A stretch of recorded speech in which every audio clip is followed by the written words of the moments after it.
Audio book वाङ्मय 66 युग निर्माण योजना दर्शन स्वरूप व कार्यक्रम चैप्टर 6 पार्ट 35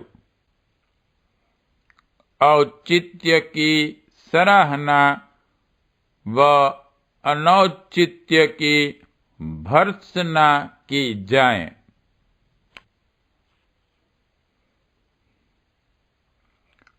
मनुष्य में एक स्वाभाविक भूख प्रशंसा पाने की भी है। पेट पालने और मनोरंजन के साधन जुटाने के अतिरिक्त उसे अभिलाषा यह भी रहती है कि दूसरे लोग उसे बड़ा माने। इस बड़ाई को पाने के लिए औसत मनुष्य उन कार्यों को करता है जिससे प्रशंसा और इज्जत मिल सके। इन दिनों जनसाधारण का मानसिक स्तर बहुत ही गए गुजरे स्तर का हो चला है। इसलिए पैसे वाले अमीर और आतंकवादी लोगों को इज्जत देते हैं। क्योंकि धनियों को आदर मिलता है, इसलिए लोग धनी बनना चाहते हैं। क्योंकि दुष्ट और आतताइयों के आतंक से लोग डरते हैं, उनका रौब मानते हैं और खुशामद चापलूसी करते हैं। इसलिए वैसा बनने की इच्छा उठती रहती है। क्योंकि लोगों को कुत्सित मनोरंजन पसंद है और कला का कुरुचिपूर्ण स्वरूप ही सराहते हैं। इसलिए निर्लज्ज कामुकता भड़काने वाले नृत्य, गायन, वाद्य और अभिनयों को ही कलाकारों ने अपना रखा है। प्रशंसा का भूखा मनुष्य यदि सराहना मिले तो निरीह पशुओं की नृशंस हत्या से गर्व अनुभव करने वाला शिकारी, डाकू, जल्लाद, आतताई आदि कुछ भी बन सकता है। आज की पतनोन्मुख लोक रुचि की ही करामत है कि गए गुजरे कामों की प्रशंसा होती है और तमस्साच्छन्न व्यक्तियों को वैसी ही गर्हित कार्य पद्धति अपनाने में प्रसन्नता अनुभव होती है। क्योंकि दान को मूर्खता और संग्रह को बुद्धिमत्ता कहा जाता है, इसलिए अब परमार्थ की मात्रा बुरी तरह घटती जा रही है और अमेरिकी हविष पूरी करने को संलग्न संग्रहशीलता आकाश पाताल छूने वाली तृष्णा की तरह बढ़ रही है। ठाठ बाट, शान शौकत वाली फिजूल खर्ची अपनाने वाले चूंकि बड़े आदमी माने जाते हैं, इसलिए बड़प्पन के भूखे लोग किसी भी उचित अनुचित रीति से वैभव जुटाने में कटिबद्ध हैं। अमेरिका प्रदर्शन करने के लिए विवाह शादियों तथा दूसरे आडंबरों में ढेरों पैसा इसलिए फूंकते हैं कि लोग उन्हें धनी मानी माने और इज्जत आबरू की दृष्टि से देखें। इन दिनों चालाकी, धूर्तता, बेईमानी, दुष्टता से भी यदि कुछ मतलब गांठ लिया जाए तो मिलने जुलने वाले सराहना करने और बधाई देने आवेंगे ही। ऐसे वातावरण में अनैतिकता का आर्थिक और प्रशंसात्मक दूहरा लाभ उठाने के लिए हर किसी का मन चले तो यह स्वाभाविक है।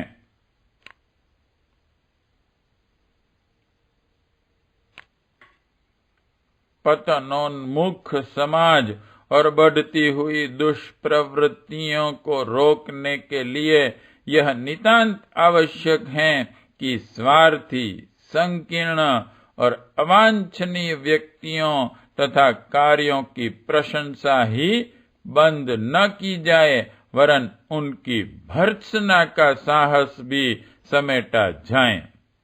इसी प्रकार सत्प्रवृत्तियों के अभिवर्धन तथा सज्जनता के परिपोषण के लिए यह आवश्यक है कि जिसने अपने आचरण में अनुकरणीय आदर्शवादिता समाविष्ट की, उनकी मुक्त कंठ से व्यापक रूप से सराहना की जाए। प्रशंसा सफलता की नहीं वरन सज्जनता की ही की जानी चाहिए। कुमार्ग पर चलकर पाई हुई सफलता की अपेक्षा सन्मार्ग पर चलते मिली हुई असफलता ही सराहनीय समझी जानी चाहिए। फांसी पर चढ़ने वाले ईसा मसीह, जहर पीने वाले सुकरात, गोली से उड़ाए जाने वाले गांधी एक प्रकार से असफल ही कहे जा सकते हैं, पर उन्होंने जिस मार्ग को अपनाया वह वंदनीय ही कहा जाएगा। यही रीति नीति हर कार्य के लिए और हर व्यक्ति के लिए अपनाई जानी चाहिए। जिसने अपने स्वार्थ साधन और ऐशो आराम के लिए संपदा कमाई, उसकी प्रशंसा क्यों की जाए।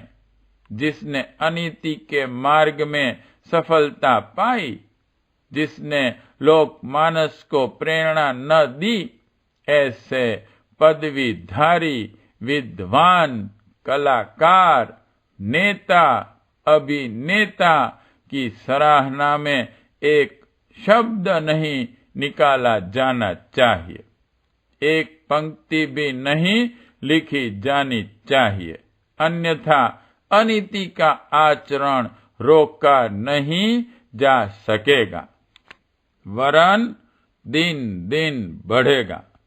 सिनेमा में नाचने वाली नटियों के रंग बिरंगे फोटो अखबारों में छपते देखकर अब लड़के लड़कियों के मन में वैसी ही उमंगे उठती हैं। त्याग और बलिदान को जिन दिनों अखबार सराहते थे, उन दिनों स्वतंत्रता संग्राम के लिए त्याग बलिदान करने की लहर भी अपने देश में हिलोरे लेती हुई दिखती थी।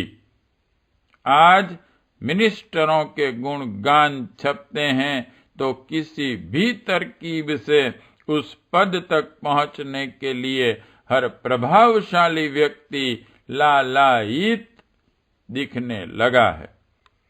यदि डाकुओं की प्रशंसा करने वाले लेख, फोटो, कविता, फिल्म, नाटक प्रस्तुत किए जाएं, तो निश्चित रूप से कुछ ही समय में सारा जोशीला वर्ग डाकू बनने की कामना करने लगेगा।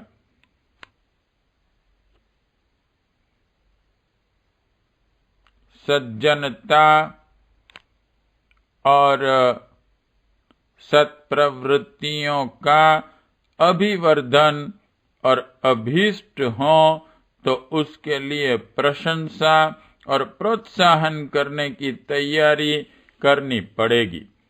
दुष्टता और संपदा की सराहना करने वाले लोगों की एक बहुत बड़ी संख्या मौजूद है।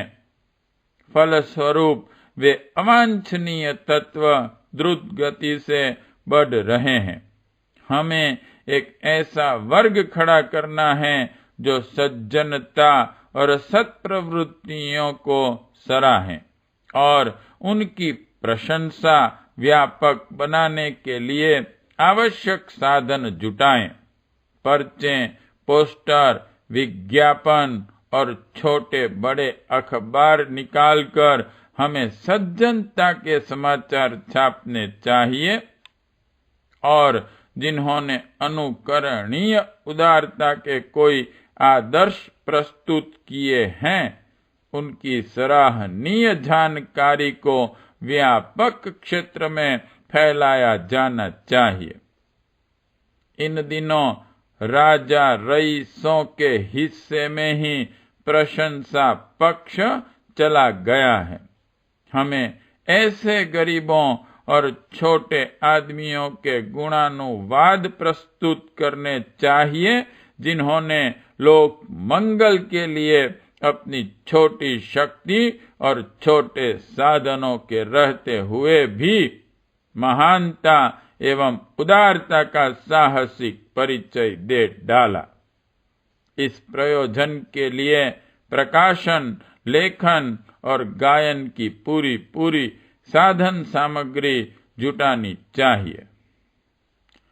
लोक मंगल की दृष्टि से किए गए त्याग और बलिदानों को फिर चाहे वे गरीब या पिछड़े लोगों के द्वारा ही प्रस्तुत क्यों न हो, सर्वसाधारण की जानकारी में प्रशंसात्मक घटनाएं जीवनियां खोजने और उन्हें गद्य या पद्य में छपवाने के लिए हमें हर भाषा में समर्थ तंत्र खड़े करने चाहिए।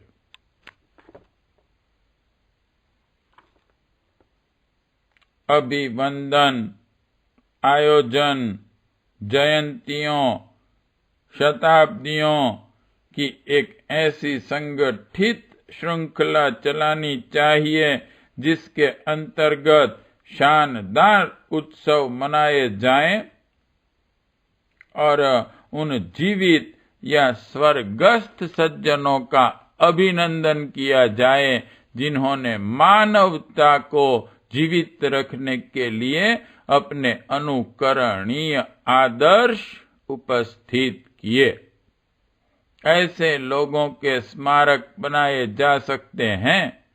इमारतें न बन सकें तो स्मृति चबूतरों पर शिलालेख जड़े जा सकते हैं या वृक्ष लगाए जा सकते हैं, जहां जाकर जनसाधारण को उपयुक्त अवसरों पर श्रद्धांजलि अर्पित करने का अवसर मिलता रहे। स्वर्गीय उदार मना लोगों के शिलाचित्र या प्रतिमाएं सार्वजनिक स्थानों में स्थापित करने का तरीका अच्छा है। जीवित लोगों को मानपत्र या उपहार, अभिनंदन अथवा पदवी प्रदान की कुछ व्यवस्था की जा सकती है, पर यह ध्यान रखा जाए कि इस प्रकार का लाभ केवल उन्हें ही मिले जो वस्तुतः उसके अधिकारी हों। यदि अनधिकारी लोग तिकड़म भिकड़म भिड़ाकर इस प्रकार की प्रशंसा प्रतिष्ठा प्राप्त करने में सफल हो गए हो, तो फिर यह महान प्रक्रिया भी अपना महत्व खो बैठेगी। फिर ऐसे स्तर की प्रशंसा पाने करने में सच्चे मनुष्य अपनी बेइज्जती अनुभव करने लगेंगे।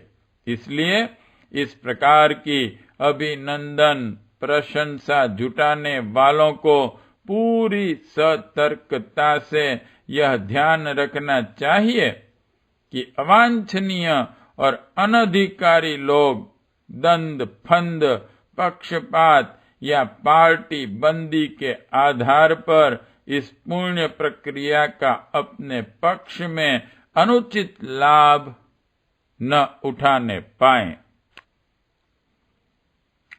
संपदा को प्रतिष्ठा मिलने से लालच बढ़ता है और अनैतिकता की कीमत पर अमीरी बढ़ाने की प्रवृत्ति पनपती है। अवांछनीयता के आतंक के सामने लोगों ने सिर झुकाया और विरोध से कतरा कर दुष्टता को समर्थन दिया है। दुष्प्रवृत्तियां इसी प्रकार पनपती हैं। इसके दुष्परिणाम सामने हैं। नवनिर्माण के लिए इस विग्रह को उलटना होगा। पहले कदम के रूप में सज्जनता को अभिनंदित प्रोत्साहित किया जाना चाहिए। दूसरे कदम के रूप में दुष्टता और अवांछनीयता की भर्त्सना के लिए व्यापक मोर्चा खड़ा करना पड़ेगा और तीसरे कदम में दुष्टता के प्रतिरोध के लिए संघर्ष की ऐसी योजना बनानी पड़ेगी जिसके भय से अनाचार करने का उत्साह ही ठंडा हो जाए और अवांछनीय असामाजिक कार्य करने वालों को उनके फल स्वरूप उन कठिनाइयों के बारे में 1000 बार विचार करना पड़े जो उन्हें अपने कुकृत्य के फल स्वरूप अनिवार्य रूप से भुगतनी पड़ा करेंगी। प्रश्न 1. मनुष्य की स्वाभाविक इच्छा क्या होती है? 2. प्रशंसा द्वारा किस प्रकार लोगों को अच्छे या गलत मार्ग पर चलाया जा सकता है? 3. बुरे लोगों की प्रशंसा से क्या होता है? 4. समाज सुधार के लिए क्या किया जाए? 5. बुरे लोगों की प्रशंसा से आज क्या बुराइयां फैली हैं?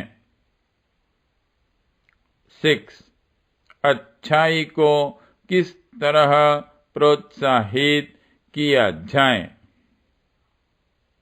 7.